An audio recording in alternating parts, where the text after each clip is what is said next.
Well, Defence Minister Richard Marles refused to confirm if the government had prior knowledge of Russia's request to establish a military base in Indonesia, if that did indeed happen at all. This comes as the Kremlin accuses both parties of playing the Russia card during the election campaign, while tensions with Moscow escalate.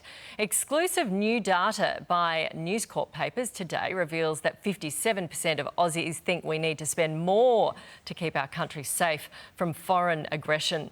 For more, we're joined by Deputy Prime Minister Richard Marles, who's live in Geelong this morning. Good morning to you.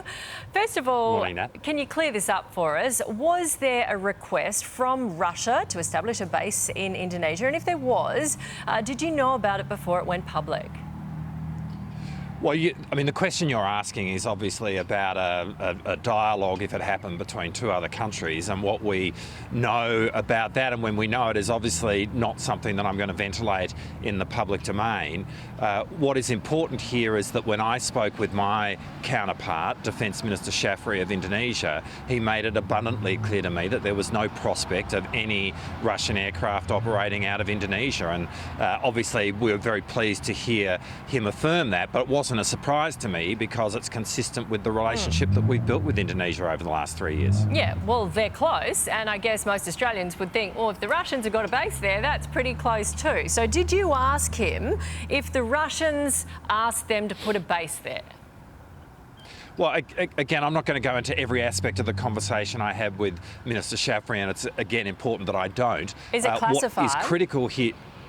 Well, it is important that I'm able to have, and that people are able to have, confidential conversations with their counterparts overseas. But that said, the important substance of that conversation was that Indonesia made it abundantly clear that there is no prospect of Russia operating any aircraft from Indonesian territory. And so the idea that there would be any kind of Russian base in Indonesia is completely wrong. And Minister Shafri made that abundantly clear. And in turn, we made that public pretty well immediately. So, that is the critical outcome of the conversation that I had with Minister Shafri. That should give Australians a sense of comfort. But as I say, it's entirely consistent with the relationship that we've built with Indonesia over the last 3 years. And we've never been closer with Indonesia when it comes to defence. We signed a defence cooperation agreement last year.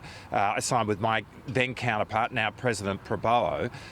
We are doing more with Indonesia at a defence level than we've ever done before, and our bilateral relationship with Indonesia is as close as it's ever been. Okay.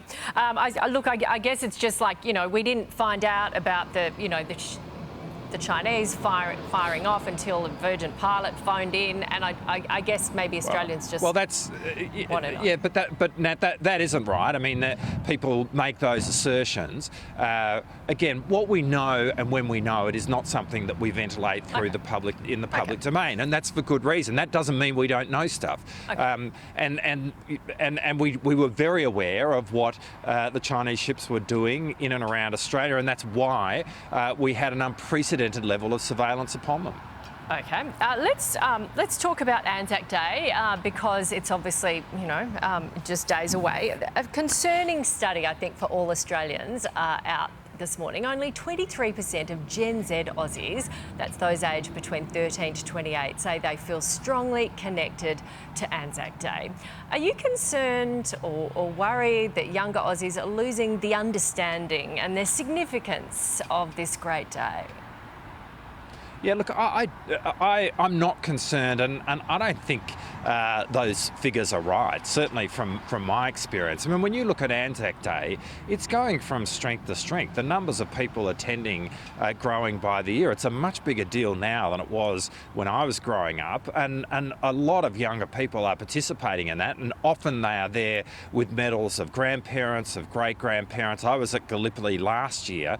There was a whole lot of young people who were really making that pilgrimage to Anzac Cove. And even if you look at those who who are seeking to participate and join the Australian Defence Force. You know, we've had the highest number of applications in the last 12 months that we've had in 20 years. So I just don't accept the idea that younger people are not engaged. I actually think that they are, and I think they are both in terms of wanting to understand our nation's history when it comes to our military history, which is very significant, but also in terms of their desire to serve. Yep, and we will all do everything in our power to keep it that way. Richard Marles, thank you very much for your time. Thanks, Nat.